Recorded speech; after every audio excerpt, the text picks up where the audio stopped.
Okay. In problem number 17, we are finding the volume of a solid. Okay, so we're given the region, we're given the solid. It's the region that is enclosed by the cylinder x squared plus y squared equals 9 and these two planes. Okay, so to find the volume of a region, you just integrate the constant function 1 over that region. Okay, so the region then in the xy plane, sorry, the region then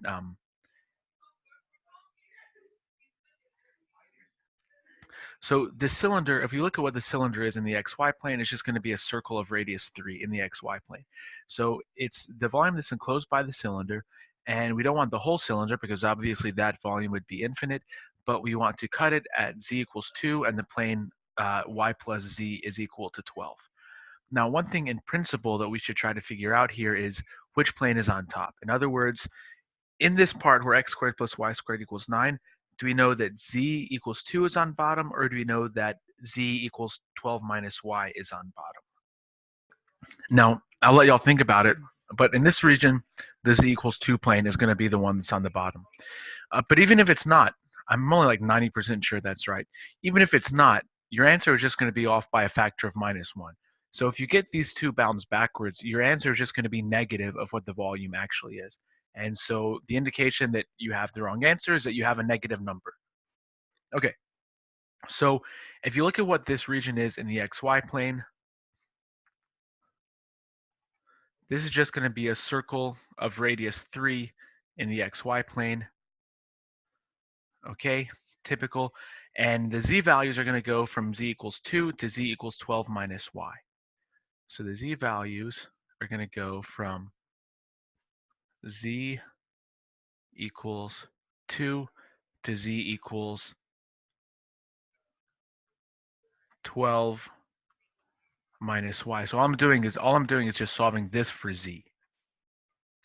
Now to integrate in the xy plane, one not so good option, but we'll just do this, is to say integrate in the y variable first.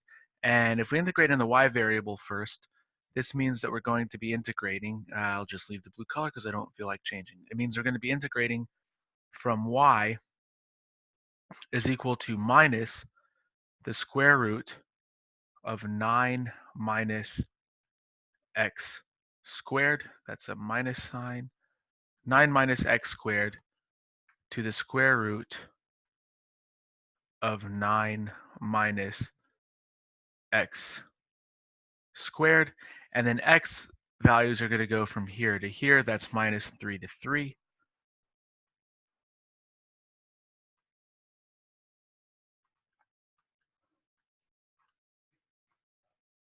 And then we're just integrating the constant function 1. That's a d. Wow.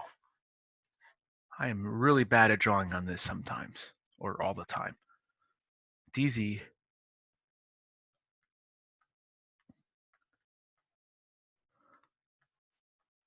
dy dx. Okay, and we could do this integral. But clearly, or hopefully clearly, well, I shouldn't say that. Clearly, when we do the x and y integral, we should be switching to polar coordinates. Or since there's 3 variables, we'd call it cylindrical coordinates. So what we want to do then is switch the x and y to x is going to be our cosine theta, y is going to be our sine theta. So we want to just switch these blue integrals. Well, see, it's good that these are in blue because these are the ones that I'm switching to polar coordinates. So, okay, providence. So this goes from x goes from minus 3 to 3. Y goes from the bottom part of the circle to the top part of the circle. So let's just change these outer integrals first. We know that theta will go from 0 to 2 pi, and r will go from 0 to 3.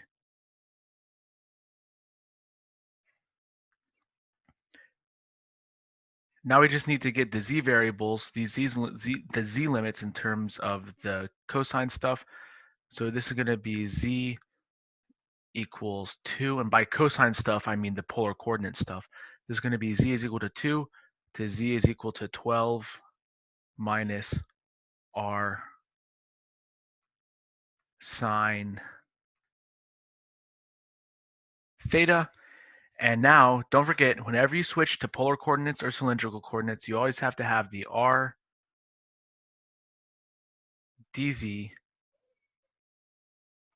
dr d theta.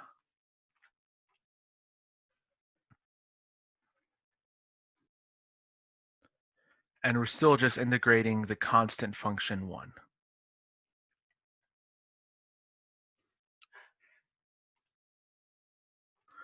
And this is equal to 90 pi. Again, this is a somewhat tedious integral, as all triple integrals are, but it's straightforward. 90 pi. Okay, so now let's look at this next problem.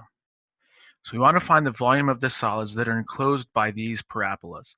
By the paraboloids, y equals x squared plus z squared, and y is equal to 32 minus x squared minus z squared.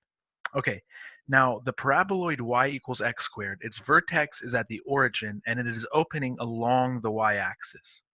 Okay, and the paraboloid y equals 32 minus x squared minus z squared, its vertex is at the point x equals 0, z equals 0, and y is equal to 32, and it is opening to the left.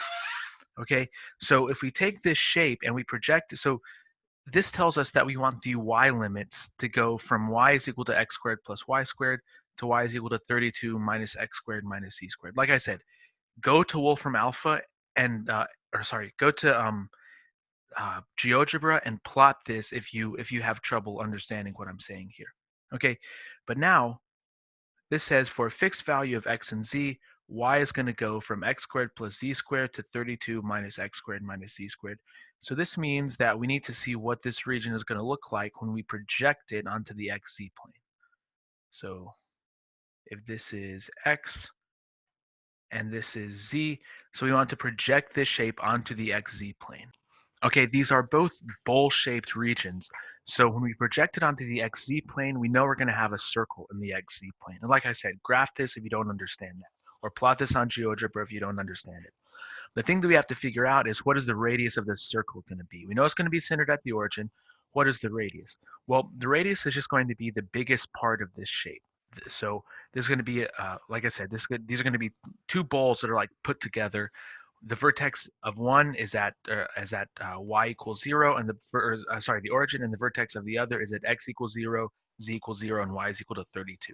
So it's basically like a football shape. Okay, so we need to figure out what the radius of that biggest part of the football is. So that's going to happen when these two functions are equal to each other. In other words, when the y values are the same. In other words, where x squared plus z squared is equal to 32 minus x squared minus z squared. So this is going to be x squared. So where these two shapes meet is going to, the y coordinate is going to be equal to each other. So we're going to have x squared plus z squared. I'm just going to write this because it's not working. Sorry, when I'm recording and trying to do this online, sometimes things get really laggy. Okay, so if you solve this for, well, can you believe it? Even with all that extra time, I still messed it up. This is x squared plus z squared. If you solve this for x squared plus z squared, you get, well, you add the x squared plus z squared, that's 2, x squared plus z squared is equal to 32. And so you end up with x squared plus z squared is equal to 16.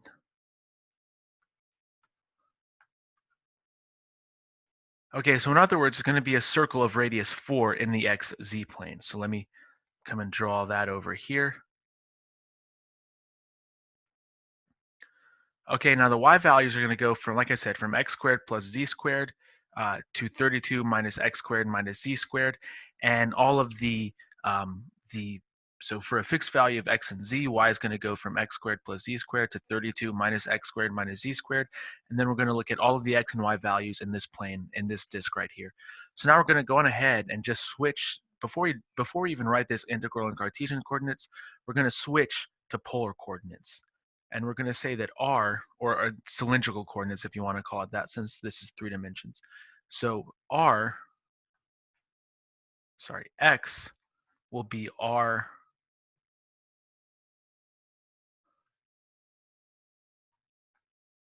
cosine theta. So the horizontal axis is going to be r cosine theta, and the vertical axis is going to be r sine theta.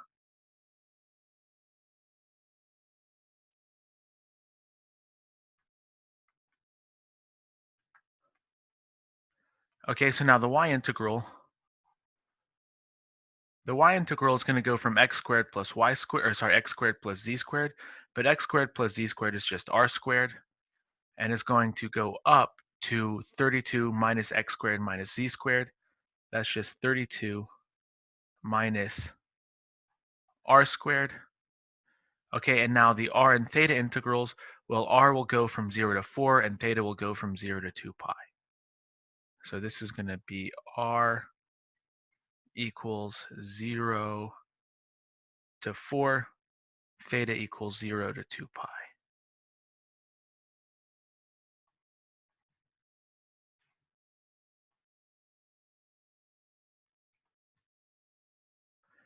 And remember, whenever you're using polar coordinates or cylindrical coordinates, again, whichever one you want to call it, you have to do the r